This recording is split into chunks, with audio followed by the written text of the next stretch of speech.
balikan natin ang ating mga karambulista at ang programang Karambikola sa DWIZ. Nagbabalik ang Karambola, kasama pa rin sa Intilan, Jonathan De La Cruz, Joel Laksamana. Ako po si Trixie Cruz Angeles. Parang mali. Nagkakaiba tayo ng san. So, have you heard about yung People's Initiative na umiikot? Mayroong nakakuha ako ng kopya ng parang signature sheet para sa People's Initiative.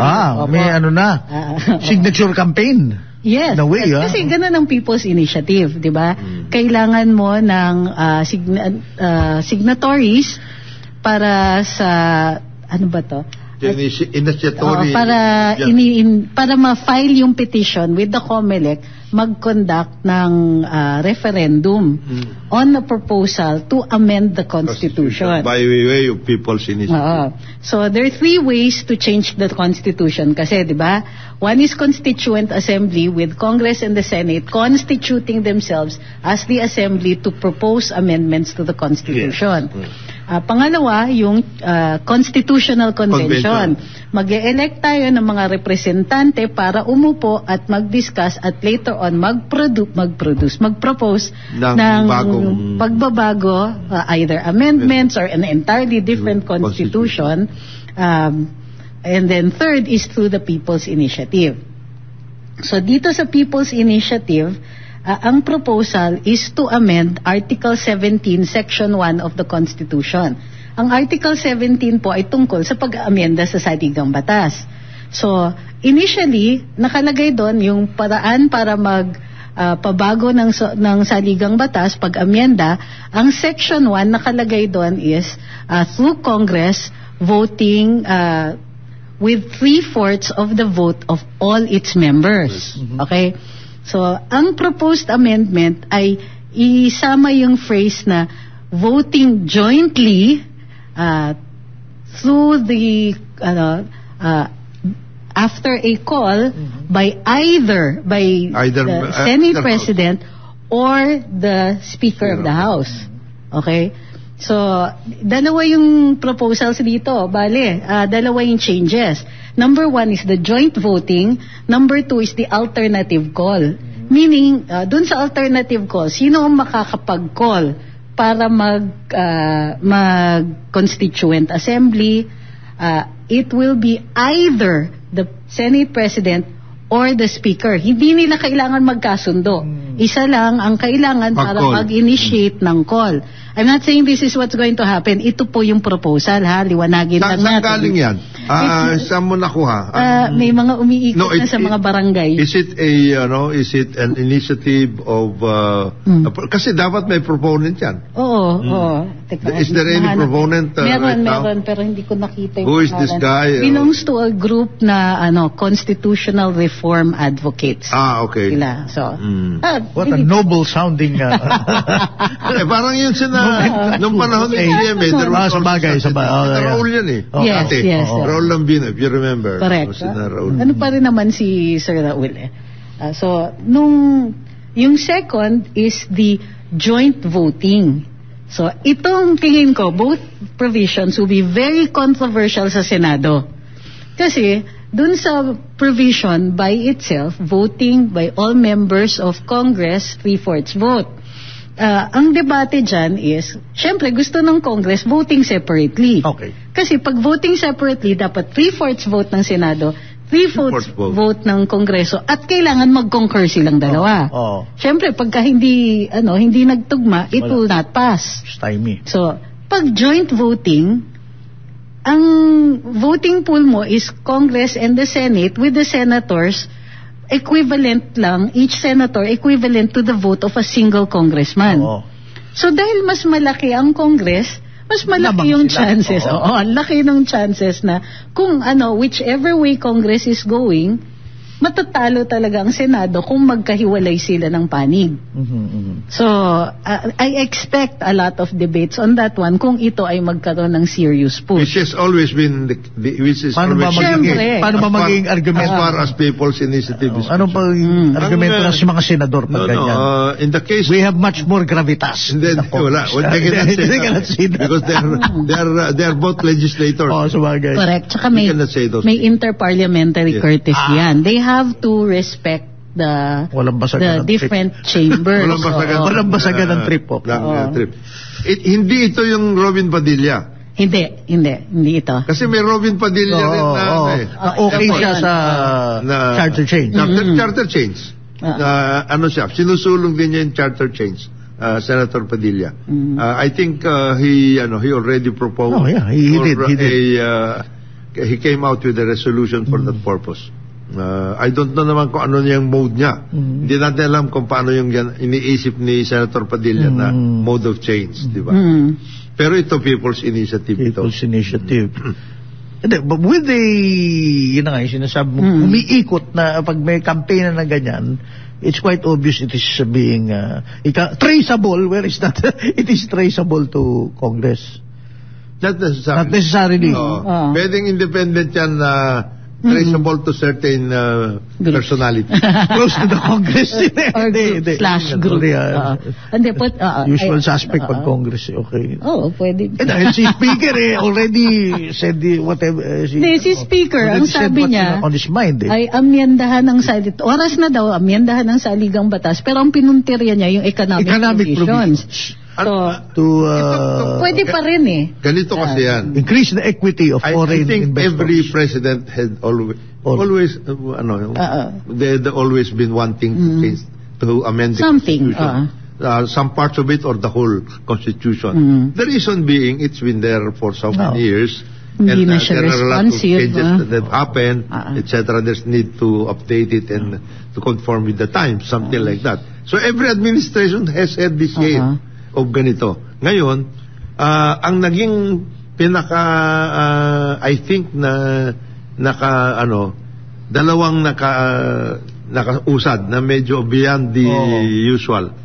Isa, yung tungkol doon kay GMA, where there was a People's Initiative that lost by, maliit lang na bagay. And then, yung kinonvene na under I think it was President Duterte kay Chief Justice Puno. Okay. Nag-create siya ng commission to study the Constitution.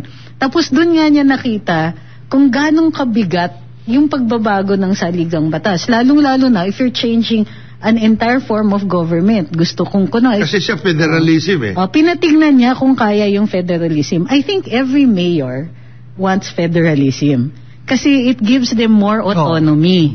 Diba?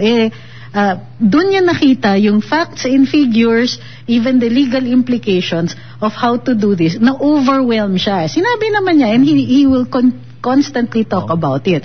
So, pag tinanong mo, bakit hindi tinuloy yung federalism? Grabe yung cost. Hindi lang hindi lang yung we're going beyond just amending the Constitution.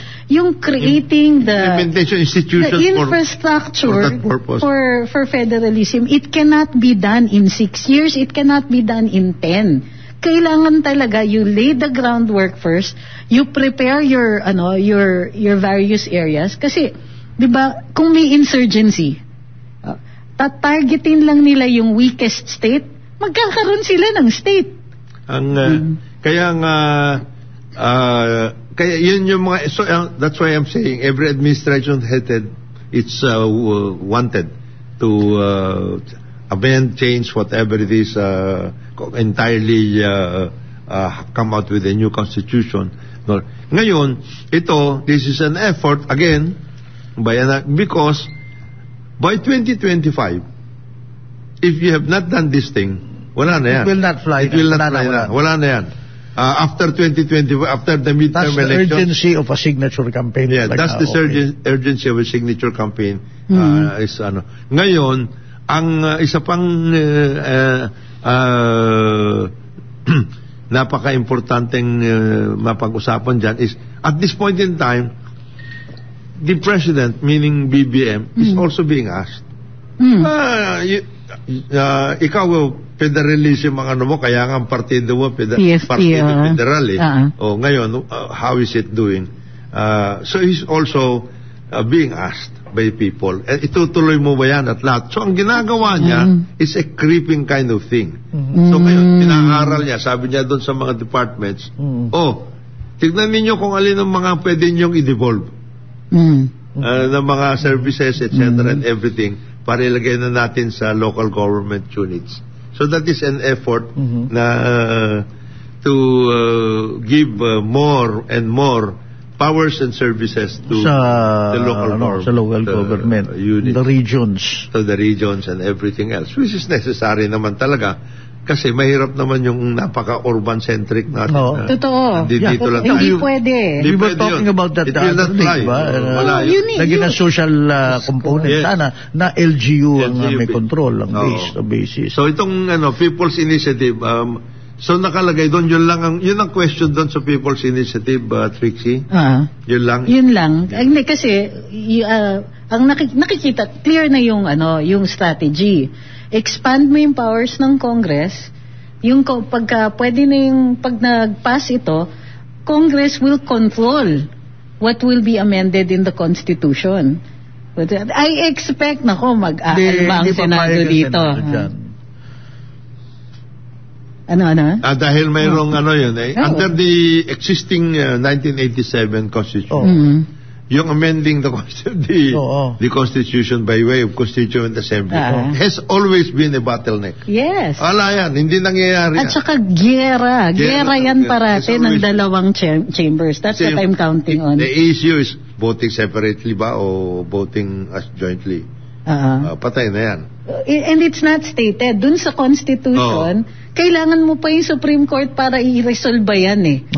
The Supreme Court will not come in. I don't think so. No, it's defined other provisions eh. Pero ito hindi pa umaabot kasi it has not risen to the level of an actual case or controversy. Kasi pwede lang pag actual case or controversy para magsabi ang Supreme Court. May happen if this thing works out. If there is an momentum dito, then aabot sa Supreme Court. So kailangan munang i-resolve yung issue na yan, na pwede bang jointly ito?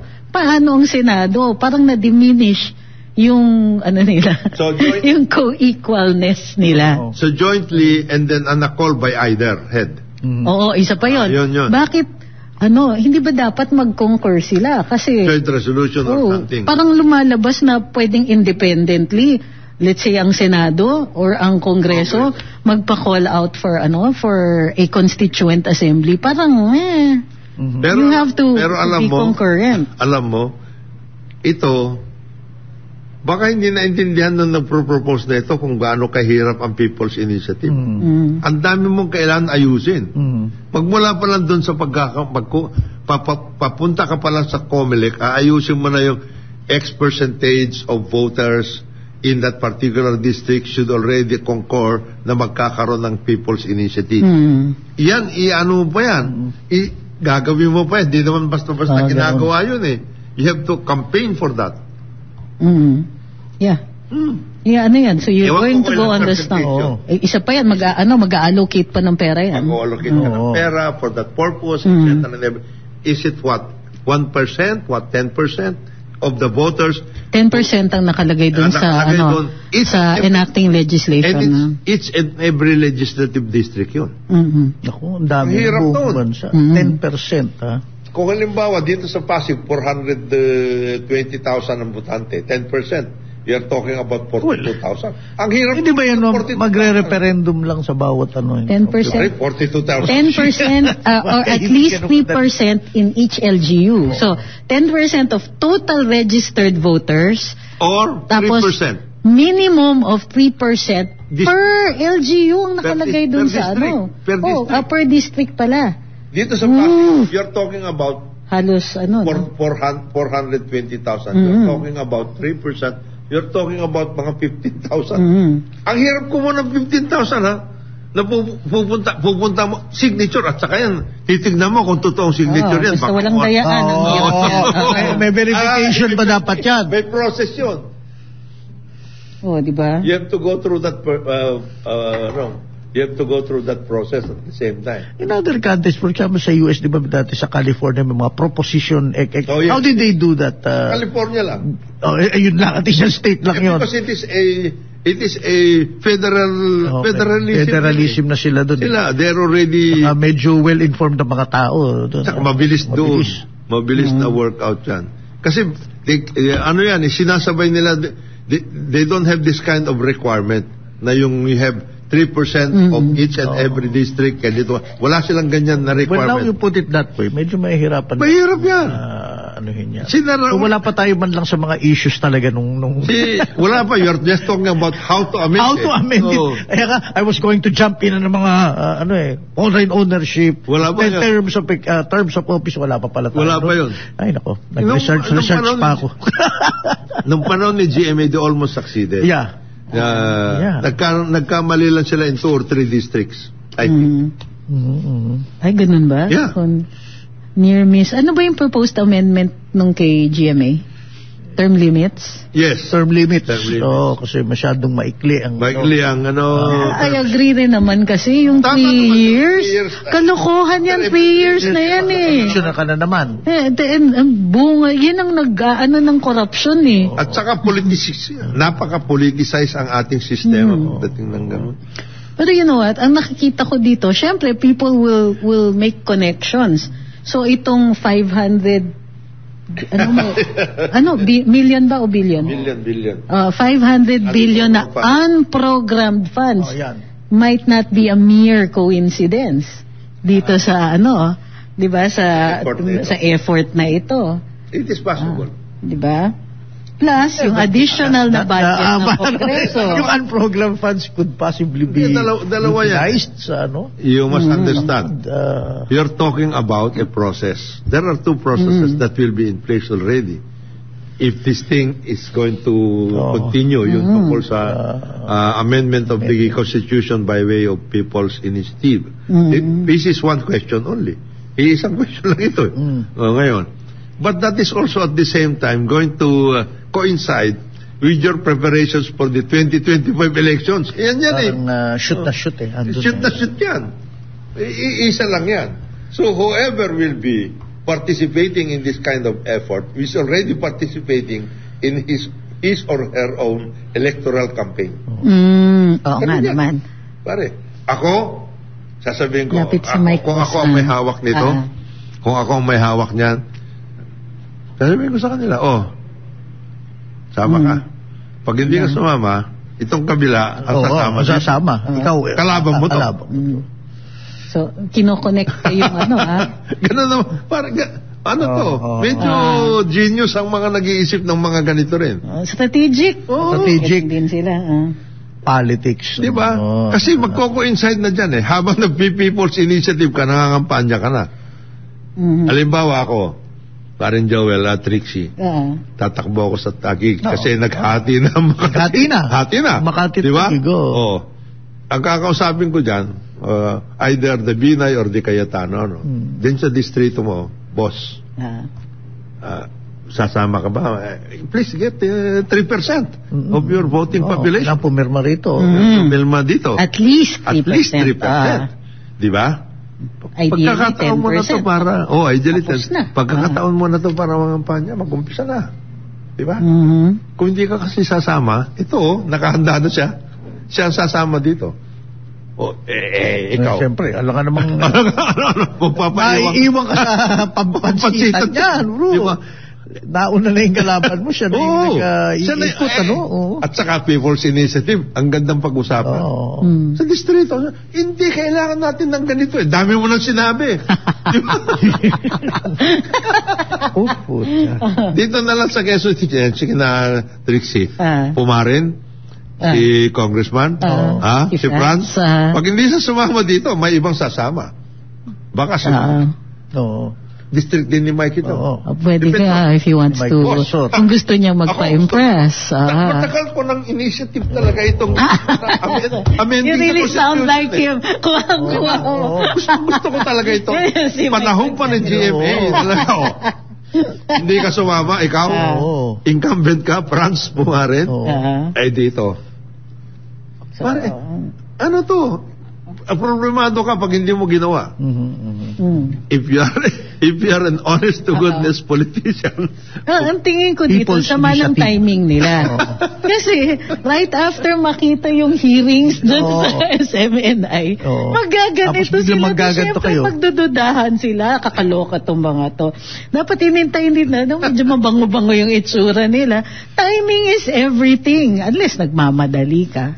And no, the timing is necessary. Mamadali nga At dahil this point, 2020 na bago 2025 is just around the corner Sa bagay. It's just around the corner. Malapit Kasi we na. were talking about this while you were away. I chanced upon interview with sino si Ricky Rason. Ricky Rason. And podcast. And he a lot of interesting quotes, but one quote, telling quote, he said that, well, it's a very difficult job, maraming political issues and all that. But I advise the president, fix whatever yung pinaka-top na political issues before midterm 2025. Before midterm. Kung hindi, wala na nga andar yung puro politika na after that. Kaya nga. Whatever is your legacy project or gawin mo na. economic projects, whatever it is, kailan tapusin mo na yan by 2025. Otherwise, after 2025, there will be a new Congress, there will be a new... Hindi yan. Yung mga build, food security. Medyo slow start tayo sa food security. Yan ang sinasabi ni Ricky. One of the... Because he was saying, understood naman bakit mabagal ang under nito mga legacy. Mga ganito, ang mga projects na ito dahil... These problems have been there for a long time. Ngayon lang niya inaayos. Hindi naman Superman si Presidente, sabi niya. He was trying to say na itong ating coming out of the pandemic, many of these problems have been there for a long time, and then nag-pandemic tayo. Ang hirap. Pero ang sinasabi lang niya, but here's the harsh reality. Kaibigan ko man ikaw, Mr. President, get it done before midterm or wala na tayo. That will never be done. Hindi naman niya sinabi na... Hindi niya sinabing gano'n. Hindi naman niya sinabi na sabihan mo naman yan si Popolotilya na ayusin niya yung energy development. But I'm sure at least may maipakita bago midterm. Kasi ang sinasabi niya, which is totoo, in any administration, after the midterm, there will be a new set of elected officials. You don't know Kasi hindi ka naman kasama dun sa election na yun Di ba? You have a mandate for the next 6 years. May mandate. Silang dalawa ni VP. Silang dalawa ni VP. Pati yung mga 12 senators elected with them, no? They have a mandate. Yan naman mandate na yan. Ang sinasabi lang yan ay hanggang 6 years kayo, you have to do your job. Ang sinasabi lang sa kanya, as president, meron ka sinabi noong eleksyon. Di ba? Kung hindi mo natapos yan by 2025, baka pagdating ng 2025 July, wala ka na magagawang iba kasi bago na itong set set of officials. Totoo yan. Patay ka na. Panibagong PR-an na naman yan. Panibagong pakikiusap, panibagong ganito, ganyan. Baka may mga sarili ng diskarte. Even the legacy projects, top 3 lang siguro, bro. Just some top 3 na mararamdaman. Mararamdaman ng tao. Yun lang. Mararamdaman ng ekonomiya, at least yun ang siniisip ni Mr. Rason, di ba? Then, i-trickle down na lang natin pagkatapos. Diba? Yung mararamdaman, ang sinabi na nga natin, di ba, ang mararamdaman come first week of January will be the rate increases yung tubig. Hala, good luck. Tapos mag-El Nino pa. So, diba? More on this later. Pagbalik ng Karambola, oras natin 9:30 ng umaga. Balikan natin ang ating mga karambulista at ang programa Karambola sa DWIZ. Nagbabalik ang Karambola, kasama pa rin sa impilan, Jonathan De La Cruz, Joel Lacsamana. Ako po si Trixie Cruz Angeles. Are you saying? Meron na daw tayong 495,000 metric tons na rice. Padating na. May parating. Yun para yung daw To ensure buffer. These are buffer stock. El Nino. El Nino. Talagang ano yan. Paano tayo magle-legacy project ng food security dyan El Nino pa. Inaabot pa tayo ng El Nino. Ang laking problema niyan.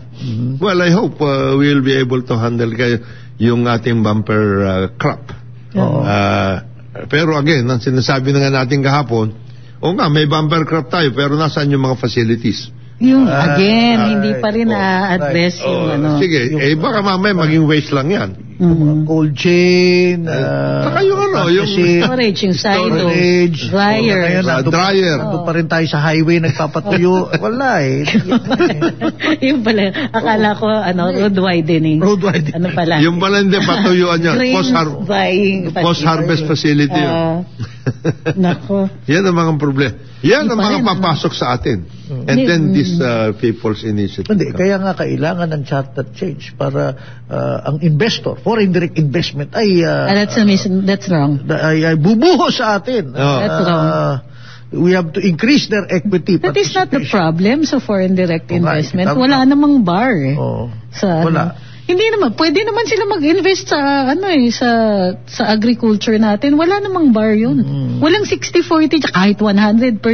May JPE pa nga tayo Yung Japan, ano ba yung P? Basta economic partnership. And the Japanese can fully invest dito and use Philippine lands, Philippine labor to produce food for Japan. So, hindi issue ang saligang batas diyan. Yung problema kasi, yung mga discussions that were online about yung amendments sa economic provisions, medyo mababaw. Walang nagsabi Hindi nila kinoconsider yung mga latest na mga inilabas na mga laws tungkol sa yung tungkol sa Public Service Act, etc. Andiyan na may negative list, may Public Service Act. So hindi na issue ang economic provisions. Alam mo, nagiging problema pa nga yan. If you're talking about if the main effort is to federalize later, the record of local governance has been very, very controversial. Hindi naman there are a lot of local governments who have been very, very commendable in their activities. Kasi kilala nila yung constituents nila. But a good number, if not the majority, medyo problemado. Federalize mo? Di ba? We have to create strong local governments na yung marunong na mag-deliver ng serbisyo. So, yung para sa akin, if we're going to amend the Constitution, yung 3 years na yan, yan talaga problema. Ang gastos, it breeds corruption, it's inefficient, it wastes the people's money. Yes, and then it's so politicized. Extremely politicized. The services will be very directed to your own voters. Dapat people's initiative natin. Work out. So that they have the time na talagang asikasuhin yung kanilang jurisdictions at saka yung mga yung constituents nila. All their efforts, including yung sinasabi natin na, kayo na magiging dyan sa investments, etc. and everything, you compete with each other para to get the investments that you need in your particular area. Magiging problema yun if you have only 3 years. Paano mo gagawin kaya yun? Di ba? Kaumpisa mo pa lang na umupo, nag-uumpisa ka na rin na mangampanya. Kasi 3 years ka lang Parang yung hindi. Tayo na lang tayo ng multipurpose gym. Multipurpose. Dito sa buildings, infrastructure, something like that. So it's both a gym and it's refugee center and post-harvest. Problema pagka nagkasabay-sabay yung events, yari na. Pero come to think of it, pag binabasa ko yung mga pronouncements ng ating butihing speaker, puro motherhood to, to make it more attuned to the time. Times. The Ayun Economic tungkol sa Times na to. amendments. Kailangan Wala siyang mag-step specific up talaga. yung kanyang advisor. Oo, Ano? lift the restrictive provisions. Ayan. O, di ba? What restrictive provisions?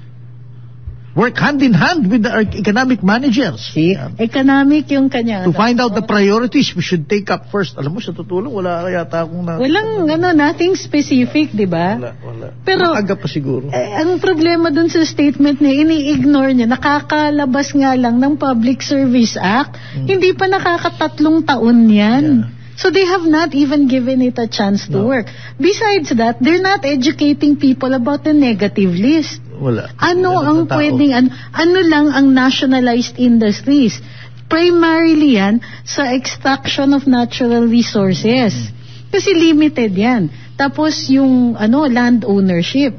Ito yung mga limitations, major limitations ng saligang batas that we should protect. Kasi once they're gone, they're gone. Oo. Diba? These are what we call limited and finite resources. Pag pinayagan natin 100% foreign owned without any reservations, di pagising natin By the one way, day, matulad tayo sa Canada, na yung locals cannot afford their own houses.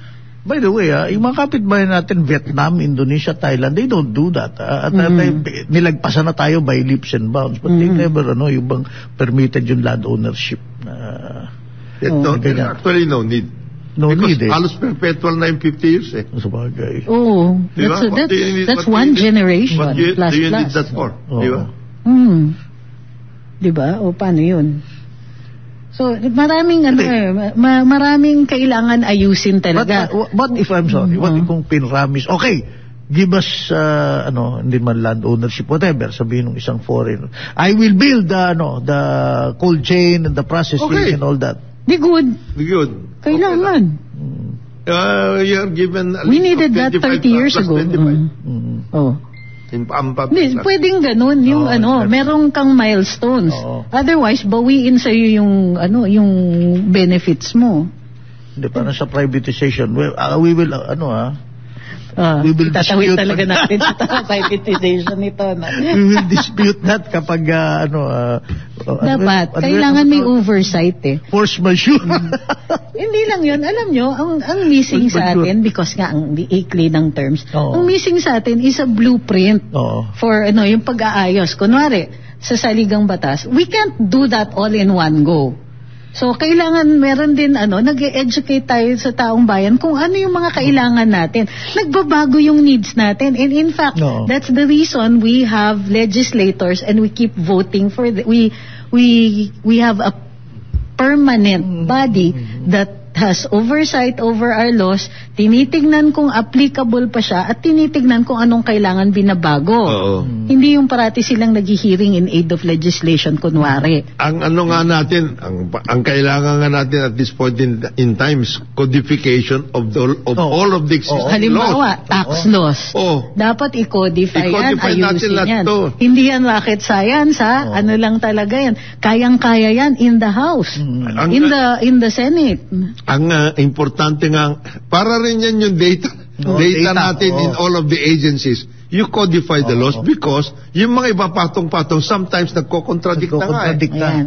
Nakakalimutan, may batas na tayo na. Di ba? Yung mabibigla ka na lang na, did it actually amend the previous law? Did mga ganun may mga ganyan na workout. So, that is actually one of the nag-work yan sa House na. No, really. Dati, ang sinasabi nila, hindi, meron na yan, UP Law Center. Hindi rin. Ewan ko kung pinupundahan ba nila UP Law Center, nag-ano ba, what? May pondo ang UP Law Center. Kasi every time you file a pleading, parang piso nun pupunta sa Law Center. This is for research. Ang problema is, they do. In some instances, sila na nga nag-codify, pero hindi talaga pinalalagan. Bigyan mo ng pondo yan. No, make it isang taon lang baka o 6 months baka tapos mo na yung codification. Give it for example, if you are talking to the UP Law Center, sige ito na, please hire people, work it out, etc. You have 6 months to do this codification of all the existing laws in each and every sector, subtitle of the Constitution or whatever it is. Di ba? Energy, o nasan yan, o labor, and employment, o ito tungkol sa arts, ito tungkol sa taxation. Matagal na namin sinasabi yan, noon pa. Sana ngayon gawin yan. O legacy project na kagad yan. Sa totoo lang. Iniisip ng mga legislators kay barbaridad, wala na tayong trabaho. Baka malaman natin, ano na pala tayo? Sobra-sobra na pala tayo sa batas. Hindi. hindi. Ang importante ngayon dyan is patupad mo yung batas. I was just kidding. Para talaga naman dapat codification, ang Congress has two functions basically. Legislation and oversight. Kung na-codify mo na lahat yan, then there is no need for additional laws at this point in time, then you have to do oversight. Yan din ang kulang natin sa executive. Diyan sa executive, hindi nakukumpleto yung loop. For example, itong sinasabi natin tungkol sa ayuda. Yan. Sa ayuda pa lang, hindi mo nakukumpleto yung loop kasi unang-una, wala kang database. Correct. Pangalawa, yung pagbibigay mo, hindi mo naman namomonitor kung nabibigyan lahat. One big example. At kung nabe-benefit sila. Ano nangyari? Parang ganon. One big example. Yun na lang pagbibigay ng Christmas gift ng mga local governments. Alam mo bang naging institutionalized? Alam mo bang naging malaking issue yan? Kasi may mga munisipyo, may mga cities, local governments, na talagang regular nagbibigay ng Christmas gift. Hindi nabibigyan yung iba. Nagtataka sila. Bakit kami wala? Parang Ni-skip. Diba? So tinitignan nila ngayon yun. Ano yan? Akala ko ba lahat na lang binibigyan nyo ng Christmas gift? Yung pala, may mga barangay, hinahawakan nila para lang dun sa kanilang mga botante. Yung mga barangay captain. Ganun eh. Isipin mo yan. Towns family. Okay. Sa inyo, para sa Paranaque yata ito pamilya. Tapos yung mga iba, yung mga nakatira sa kondo, hindi na ibibigay lahat pero sumisingit. Mga ganun eh. So yan palang isipin mo yan pala. Dumidikit pa. May dumidikit. Isipin mo yan palang problema na. Diba? Kaya nagkakaroon ka taloy ng sasabihin mo, ipa-federalize ba natin to? Federalize mo yung ganyang kagulo. Paano? Kita din yan ni Pangulo, ni FPRD. Sabi, grabe. Sa usapan ninyo. Kasi nung unang gusto yung federalism. No, because that was part of his campaign. Tapos nung nakita na niyang closer look, they wanted more autonomy. Yun yung niya ilan na nga, wala siyang kakampi mga congressman. Pero maraming tumulong sa kanya na mga nasa local government. So, syempre, yan yung constituency niya nationwide. Yung mga local government officials who wanted more autonomy. O di sige, go! Nung inaral ng Constitutional Commission niya, nawindang siya. Kaya yung mga tao, nung tinatanong nila, nasa na yung federalism na pinangako ni Presidente? He explained na ang dami pa natin muna kailangan ayusin bago natin pasukin yung federalism. It doesn't mean na it's no to federalism. It means that there's a lot of work that has to be done. Hindi yan pwedeng instant and it will be very dangerous or destructive kung mamadaliin yan. Hindi pwede yun. Issue talaga yung mga things like balkanization, yung mga ganyan. Kailangan i-discuss yan at seriously i-evaluate kung paano i-address yung mga issues na yun. Yung mga uneven economic status ng mga regions. Yun ang problema yan. Which is iba ang security. Iba't ibang resources, iba't ibang ganito, iba't ibang pangangailangan. It was not the type of what do you call this endeavor na sige, paliparin na muna natin aeroplano din saka na natin ayusin pag lumilipad. Mahirap yun. Mahirap yun. Biglang yung aeroplano, biglang mawalan ang federalism pinag-uusapan natin. Sige, i-federalize mo na. Tapos saka na natin ayusin yan as we go along. Ang hirap ang hirap bumalik eh. You cannot put the genie back into the bottle. Something like that. Hindi pa yun. Yung pag-ayos natin ng mga issues of security, like yung mga ilang insurgencies natin, yun. Hindi pa tayo tapos sa BARM. Kasi we still have to monitor its development. BARM will be the experiment in federalism.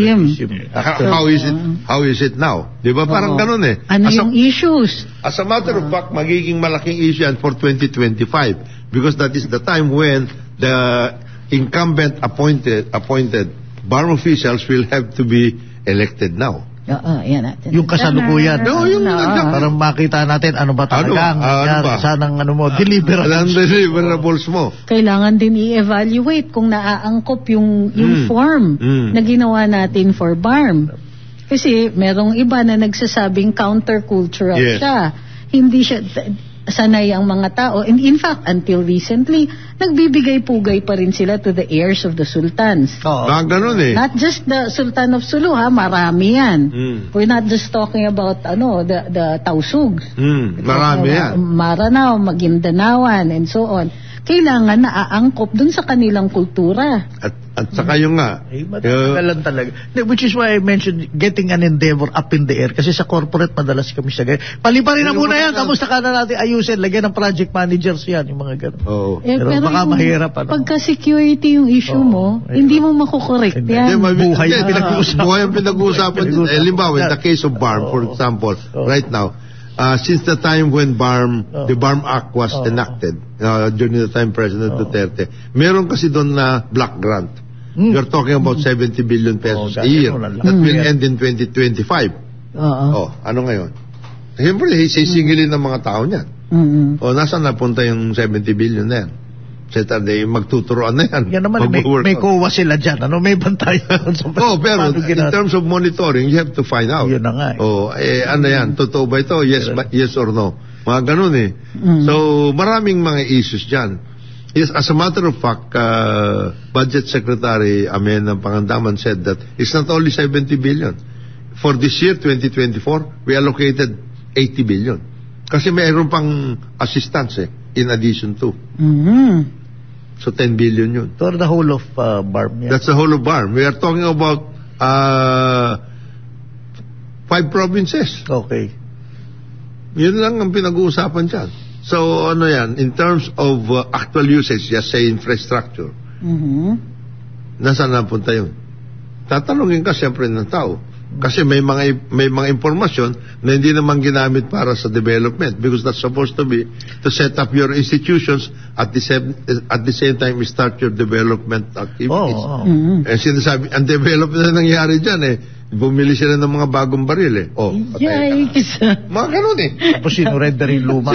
Sinurrender yung luma. Yun na nga. Kasi meron decommissioning process under that act. Required yan. At kailangan matapos na yan. Natapos ba? Wala pa Nasaan yun? Diba? Yan ang mga issues na nilalabas mo. That's a dangerous thing. It's a very dangerous thing. I would have rather they spent it on a couple of SUVs. They also spent it. Bumili rin ng SUV Okay. Kaya maraming issues yan. As a matter of fact, ang tansya ng mga police at saka army, that will be a powder keg. Ipapasok mo at silang nakaharap. Siyempre, army at saka police, sila nakaharap dun. Diba? They will have to bear the brunt. Patay. Kung mga sabi, tatalunin kami ng mga ito dahil ang babago ng mga baril nila Paano yan? Kung bumili pa yan ng tangke. And alam mo naman, World's Arms Merchants, yan naman hinahanap pag mabilis makaamoy yan sa market. Mabilis may pera pala to. Sige, dito na. Di ba? The arms merchants of the world will be there in a jiffy. Di ba? Kaya nila yan. So these are the things that will have to, kaya to the question, yung sinasabi ka, why are these people's initiative, whoever they are, trying to fast track the whole thing because time is of the essence. Time is of the essence. 2025.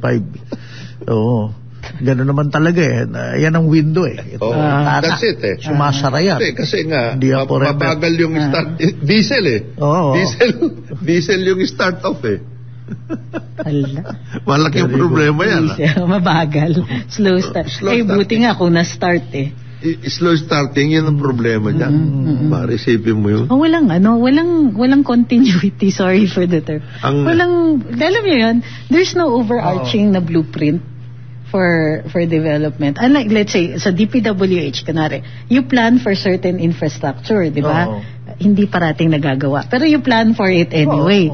Pero pagdating din dun sa pag-aayos ng ating governance, kulang din tayo sa sa foresight. Wala tayong long-ranging view na at this point, wala tayong mga guideposts. Dapat by 2025, ganito na tayo. By 2030, may ganito na tayo, and so on. Hindi nga matutuloy yung ibang mga trend natin na we were expecting. By 2027 at saka 2030, andyan na yung mga yan. Hi. That's why I had always wanted... sana lang, kung halimbawa mayroong grupo, yung whoever is this group, constitutional reform, whatever group, sana isama na nila yung pagbabalangkas din at pagpapa-implement, pagpapabalita sa ating mga kababayan. At kasama na nila dapat si Secretary Balisacan para ipabalita natin ano ba talaga itong Philippine Development Plan 2022 to 2028. At least alam ng tao, makikita naman. Di ba? Kasi kung sasama na rin lang kami dyan sa People's Initiative, Mr. Secretary, sabihin nila kay Arsing, ano ang aasahan natin? Kasi meron pala tayong PDP, Philippine Development Plan from 2022 to 2028. Ano ba laman yan? Oo. At least, kasi hanggang ngayon hindi maliwanag. Ano pwede natin ibangga? Ano man yung objectives nung ano? Ano ba yan? Kasama mo dyan yung modernization ng airport? Hala. Well, nanti-trigger kayo. For tourism yan. At saka investment. Kaya, FDI. Okay. Ano ba yan? Yung renewable ba? Wala pa nga yun eh. Yung mga natin, yung mga keywords that were ever... Mga solar sa Laguna, di ba? Ayan, mga ganon. Pero yung railway binanggit mo, parang wala nga yun, natulak, yung... patay. Hindi, wala ng plano. May plano. Tapos yung Railsar nilagay sa PCO. Hala. So, diba? You're right. Medyo, sana nga yun ang maganda. Sige. May game plan para ibangga mo dun sa... Ako. Ang tao mas maintindihan eh. Ako. Sige na. Ano na natin. Samahan na natin itong caravan ng People's Initiative. Basta sama mo rin ito. Oo nga naman. Dapat kasama itong may punto, di ba? Para ma-workout natin. Hindi tayo puro nebulous o yung motherhood, di ba? Mahirap yun eh. Kahit si speaker, medyo motherhood. Ngayon ko binabasa, wala pala sinabi, no? Dapat sabihin mo... Grabe. Wala pala nasabi. Puro, the stricter provisions. Ano yun? Dapat sabihin mo si Ruben. Si Ruben na nandun dun eh. Ganon. Ruben Manahan. Si Boss Ruben. Ay, nako. Baka dapat ang sabihan yung foreign consultants. Meron? Another problem. Di ba? Sino ba source natin dyan? Di si Amy. In-announce niya dito. So, kakaiba. So, maraming salamat sa pagsubaybay sa karambola nitong araw na ito. May karambola po tayo bukas, ha? Huwag yung makakalimutan. Antabayanan ang susunod na programa, Ronda Pilipinas with award-winning Dennis Antenor. Balik blazer po tayo ngayon. Maganda blazer niya ngayon. Makulay. On behalf of Jonathan De La Cruz, Joel Lacsamana, we will see you tomorrow. It's 4 days na lang bago magbagong taon. We'll see you tomorrow. Ako po si Trixie Cruz Angeles. Sumainyo ang programang Karambola sa DWIZ. Hanggang sa muli, tayo'y magbabalik upang ihatid ang pagtalakay sa iba't ibang mga issue. Dito pa rin sa programang Karambola sa DWIZ.